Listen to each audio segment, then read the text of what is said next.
Hello everyone, welcome back to my channel. My name is Seyorias, and today we're jumping into chapters 37, 38, and 39 of Kagurabachi. So without further ado, let's get straight into the chapter. The first thing I want to talk about is actually going to be the aftermath of the battle that Chihiro and Hakuri had, and how Hakuri underwent a huge transformation in terms of his character, in terms of just the unlocked potential that he discovered with his powers. And I wanted to showcase this specific point because I think it's important for Kagurabachi, because it solidifies that, Hakuri has stepped up. He is now becoming one of my personal favorite side characters within the story, and this could be him cementing himself as one of the core members of Chihiro's team in terms of taking down those sorcerers. But unfortunately, I also have to mention that this is quickly undercut, because you soon discover that their actions were all for naught. Kyora had already discovered or learned that they were probably going to go for the door, the emergency exit to the storehouse, or the access point to that storehouse. So in a desperate attempt to sort of shut them off, he destroyed it beforehand and eliminated the threat. And this is a pretty big thing. It's a pretty big reveal because Tenri sacrificed himself, and even the Sazanami brothers didn't know about this. So they, what I do like about their characters is they're still very committed to their family name. They're very committed to the legacy that their family provides.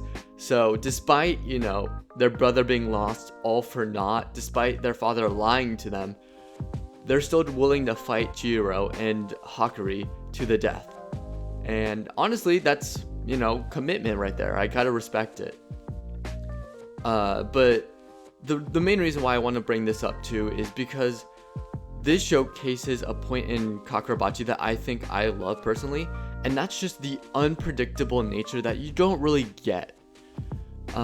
Because this plot twist, you couldn't really see it coming, because you didn't understand Kyora's character too much until this point in terms of his thinking, because originally he was just a huge threat, yet he had some intellect behind him, but the fact that he took extra measures and he was willing to sacrifice his own family, his own blood, to make sure that the auction, the Rakuzachi, runs as proceeds as usual, is just an insane thing to think about. The next thing I want to jump into is what I mentioned earlier, and this is with Hakuri and how he unlocked a power. And we did see glimpses, we did get hints earlier on that he did have a hidden power. I just didn't realize it was going to be another storehouse, that he was able to control his own mini storehouse as well as access the storehouse with himself. So by using the spirit energy imbued in his sword, he was able to take Chihiro and thrust him into the storehouse. And it's a really cool moment because not only is the paneling really cool, I just like visually how it looks when they get teleported into these places. But now that he's in the storehouse, he's going to undergo his toughest challenge yet. And personally, this is why I love Kagurabachi. We get the boss fight. This is what we've been waiting for. The big fight between Chihiro and Kyora. And guess what? We get it in the next two chapters. So we get this amazing panel here with Chihiro powering it up, his sword, and he says May. So he's using Cloud Yadra to fight. And I wanted to skip all the way here. I didn't want to spoil too much or take away too much from this excellent paneling from Kagurabachi. Please read Kagurabachi. I don't want to be directly one-for-oneing it. But anyways, what happens is you have this amazing moment where Hakuri basically tells Chihiro to take out his father. And this comes after the fact that, Hakuri thinks about what he's doing and what it means. Because he's essentially killing his own father. He's killing his own blood, despite how terrible, his family has been to him. He understands what needs to be done because his family aren't good people. And he's committed some awful things on their behalf. So this is just sort of a moment with growth within his character.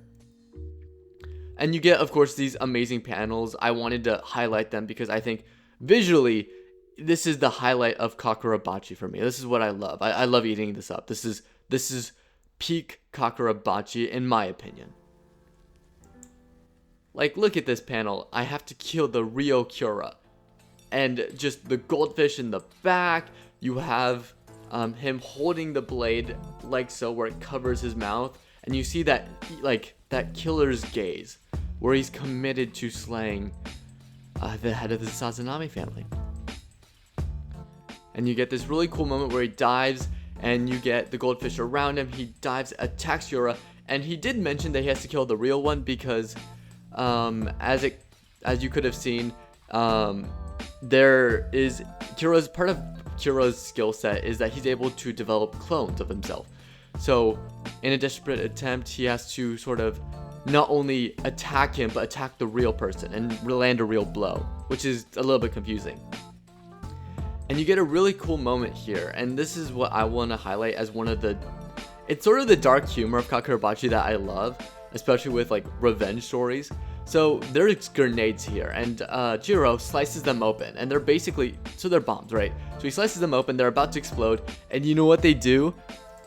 Hakuri sends them into the audience, and you get this really cool panel where everyone's getting blown up. And mind you, this is a good thing because everyone in this audience is part of this auction. They're literally selling people, you know, with powers. So all these people are bad. They're all accomplices in this evil plot to run this illegal auction, or black market auction. So the fact that they're all getting blown up is a good thing. And you get a really cool thing of, Hakuri here just sitting down and, just taking it all in. I think that's pretty cool. And it's so bad that everyone's trying to run away because they're realizing, oh wait, we're all dying, And of course, Kyora, using one of his clones, he's basically trying to continue the auction, which is almost like an NPC mode. And he even brings up the Shinuchi enchanted blade, the next enchanted blade that we're searching for. Like, usually he saves that the best for last, but he moves it up because he knows that's what everyone is there for, and he gets everyone to sit down, which is pretty insane. But luckily, what you learn is, despite, all the chaos here, oops, I went too far. Despite all the chaos here, with the explosions going on, that was all a decoy by Hakuri. And the true goal of Chihiro and Hakuri was to rescue the hostages.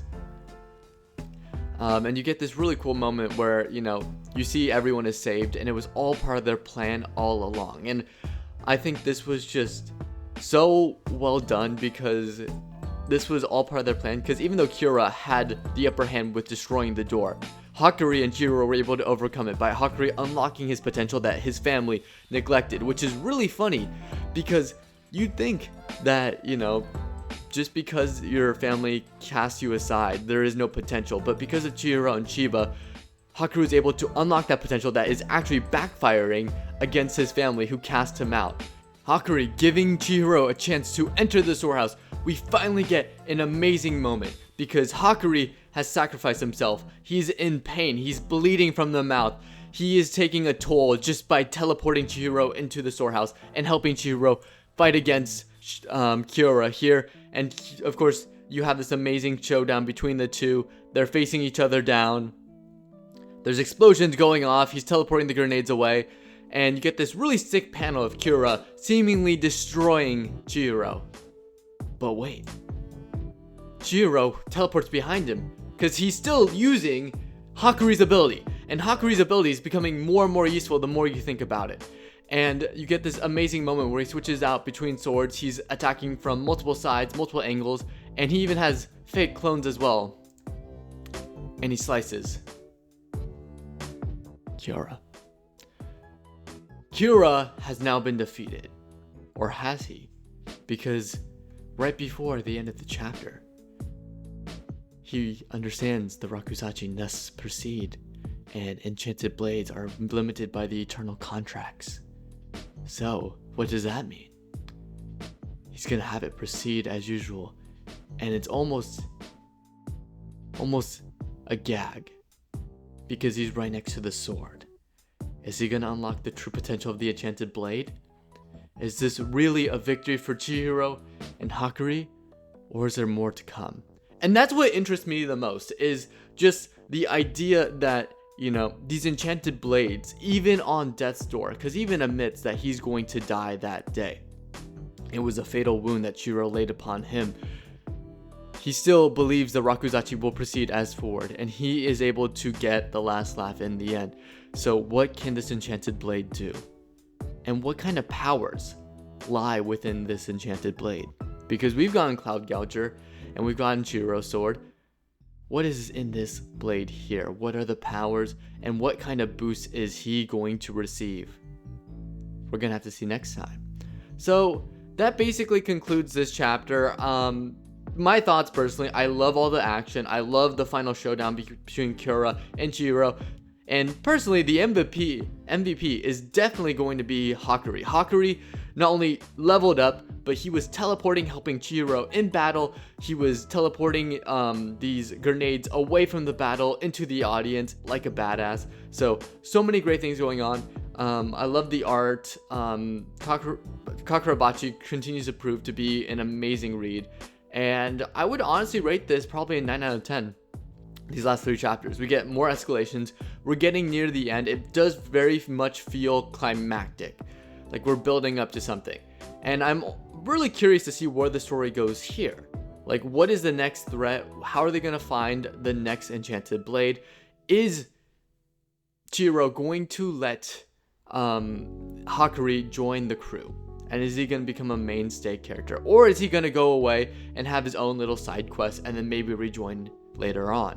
That's yet to be seen. So I'm excited to see where Kagurabachi goes. This is fantastic. What did you guys think of these last 3 chapters? Let me know in the comments below. And thanks for watching. And let me know how this new video format is going. I tried switching up the music, trying to switch up the editing. So any feedback, I'd love to hear it. And yeah, that's pretty much it. If you want to check out other Kagurabachi chapters, you can do so in the playlist here. Or if you want to check out some of my other videos, I do anime breakdowns. You can check them out in this playlist here. Or if you want to check out my stream, I stream Genshin Impact every Monday, Wednesday, and Friday at 6 p.m. Eastern Standard Time or 3 p.m. Pacific Standard Time. So if you want to check me out there, yeah, come join me. We'll have a great time. And yeah, that's pretty much it. And I'll catch you in the next one. Thanks for watching.